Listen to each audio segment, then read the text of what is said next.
4 fois la France, qui a 80 millions d'habitants et qui regorge de ressources naturelles.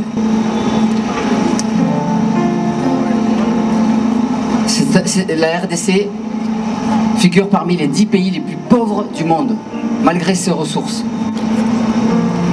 Depuis plusieurs siècles, des hommes animés par la soif de richesse et de pouvoir ont mis de côté le droit à la vie et à la dignité au Congo.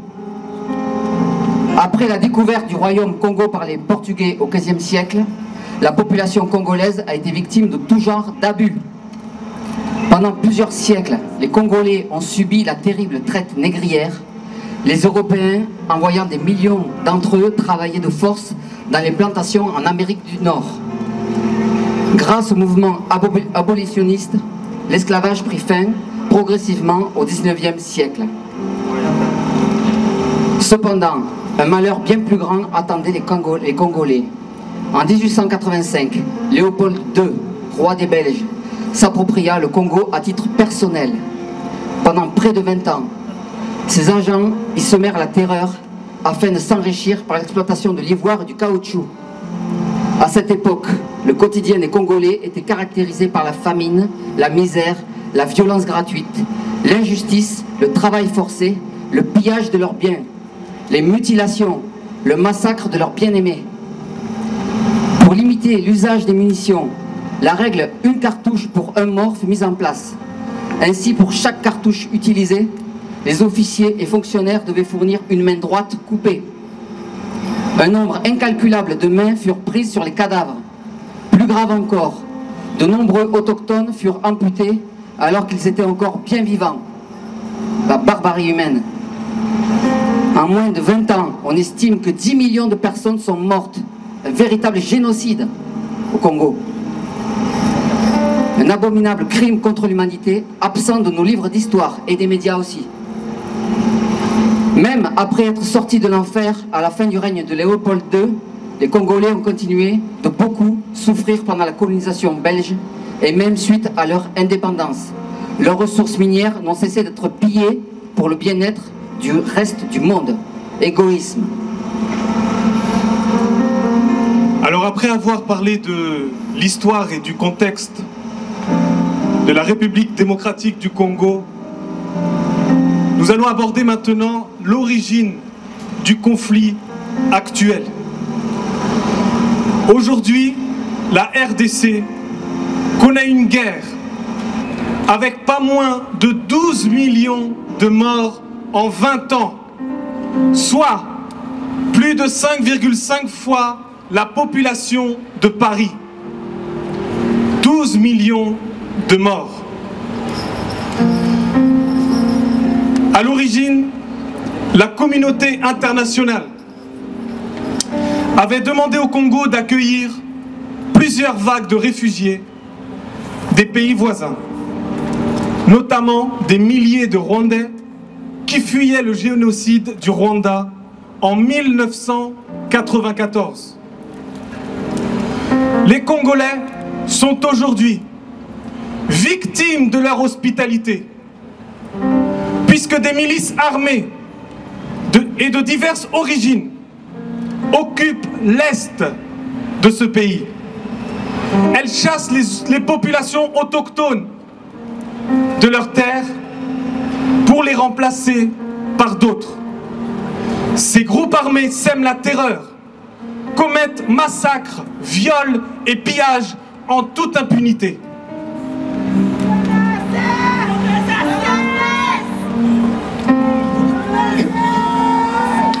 Il y a 16 ou 17 ans, je suis partie au Congo, à Kinshasa, dans le quartier de Ndjili, avec mes enfants. Et là-bas, j'ai rencontré une famille. Il y avait un enfant qui était très malade. Il avait plus de 40 de fièvre. Moi, j'étais partie avec mes fils, j'étais armée de médicaments. Alors, je lui ai juste donné une boîte de Doliprane infantile et je lui ai donné une petite prescription en lui disant, voilà, à telle heure et telle heure, tu lui donnes du Doliprane et la fièvre va baisser. Mi-avril 2018, il y a eu une réunion à Genève pour une levée de fonds pour la République démocratique du Congo, pour lever plus de 1 milliard d'euros pour aider, ce que nous disait David, les réfugiés et la population congolaise. En 16 ans, rien n'a changé, tout a empiré. Et le président actuel, Joseph Kabila, s'est permis de dire que son peuple allait bien, s'est permis de dire qu'il n'y avait pas de problème dans ce pays. Je vais vous dire quelque chose. Qui a un téléphone?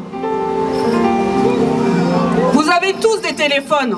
Prenez-en soin, car dans ce téléphone, il y a les larmes et le sang d'enfants et de femmes qui vont chercher du coltan. Prenez-en soin.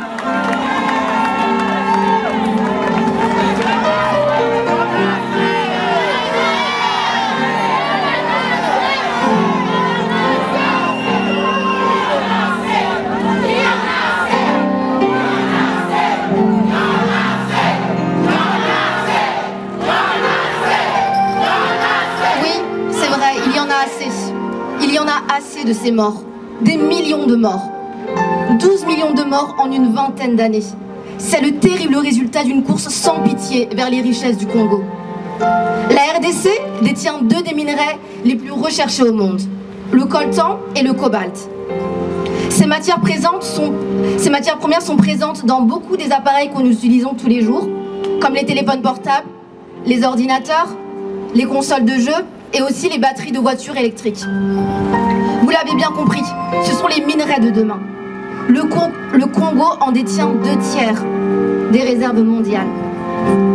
Leur exploitation est faite dans des conditions terribles, qui incluent le travail des enfants, le non-respect des consignes de sécurité les plus élémentaires.